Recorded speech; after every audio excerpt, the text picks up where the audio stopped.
तो पूरे देश में जबरदस्त हंगामा जारी है। सवाल यह भी पूछा जा रहा है कि क्या 4 दिन के बाद सीबीआई के पास जांच जरूर चली गई है, सबूत बच पाए हैं क्या? जिस तरीके से कोलकाता पुलिस ने काम किया है वो ठीक से क्यों नहीं किया? तमाम तरह की चीजें बाहर निकल कर आ रही हैं। डॉक्टर्स का साफ साफ कहना है कि ये बड़ी नाइंसाफी पुलिस की तरफ से भी की गई है।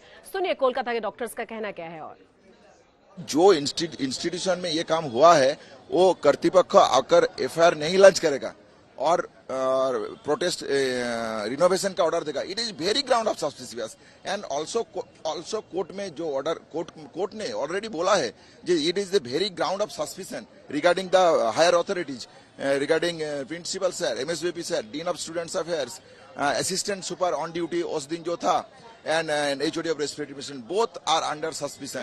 जो इंसिडेंट हुआ है, जो कांड हुआ है, हम लोग के हिसाब से वो एक आदमी का काम नहीं हो सकता। इसलिए हम लोग तो बोला है कि वी वांट जस्टिस। जो भी जितने भी लोग थे उसके हिसाब चाहिए हम लोग। हमारे डिमांड्स तो अभी के लिए सीपीए है और जो और एक सेफ एंड फेयर इंक्वायरी, जो फेयर इंक्वायरी, बिकॉज जैसे ही सीबीआई को केस ट्रांसफर हुआ है एक बहुत ही टोन डेफ मैनर में आरजीकर की अथॉरिटीज रिनोवेशन स्टार्ट कर दिए in the room in which the crime was committed. So this clearly signals a tampering of evidence. हमारे जब तक कोई रिटन एक वो नहीं है कि गारंटी नहीं है for the central protection act and better facilities for resident doctors as well as increase security, we will continue our strike. Kolkata doctor rape और मर्डर केस के बाद देश भर के डॉक्टर्स जो हैं वो गुस्से में हैं, प्रदर्शन कर रहे हैं और दिल्ली में भी यही हाल है। दिल्ली के राम मनोहर लोहिया हॉस्पिटल के डॉक्टर्स ने भी प्रदर्शन किया है और कोलकाता डॉक्टर रेप और मर्डर केस की कड़ी निंदा करते हुए डॉक्टर्स की सुरक्षा की मांग की। एक भी मांग सरकार ने नहीं मानी है। सीबीआई को जो जांच दिया गया है उसके लिए हाई कोर्ट को आगे आना पड़ा है।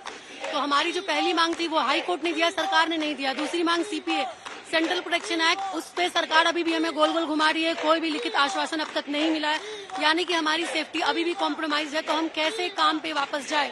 तीसरी मांग ये कि जो आरजीकर हायर अथॉरिटीज है उनको तुरंत से परमानेंटली बर्खास्त किया जाए, ये भी सरकार ने अश्योर नहीं किया है। हमारे डिमांड्स तो अभी के लिए सीपीए है और जो और एक सेफ एंड फेयर इंक्वायरी, जो फेयर इंक्वायरी, बिकॉज जैसे ही सीबीआई को केस ट्रांसफर हुआ है एक बहुत ही टोन डेफ मैनर में आरजीकर की अथॉरिटीज रिनोवेशन स्टार्ट कर दिए in the room in which the crime was committed. So this clearly signals a tampering of evidence. Kolkata में डॉक्टर का रेप मर्डर मामले में पूरा देश उद्वेलित है। आपको बताते हैं कि शिवसेना उद्धव गुट के नेता आदित्य ठाकरे ने भी इस पर प्रतिक्रिया दी और कहा कि जाति धर्म नहीं देखना चाहिए, इन्हें आतंकियों के जैसे ट्रीट करना चाहिए, इन पर सख्त कार्रवाई होनी चाहिए। बिल्कुल दुर्भाग्यपूर्ण घटना है और मुझे लगता है ऐसी घटना हमारे देश में कहीं भी नहीं होनी चाहिए। जो भी आरोपी हो उनको तो टेररिस्ट करके ही ट्रीट करना चाहिए, बिना धर्म देखे, बिना जात देखे। और मेरी ये मांग हमेशा से रही है, जब दिल्ली में रेप केस हुई थी तभी से ये मांग है कि रेपिस्ट को टेररिस्ट करके ही ट्रीट किया जाए।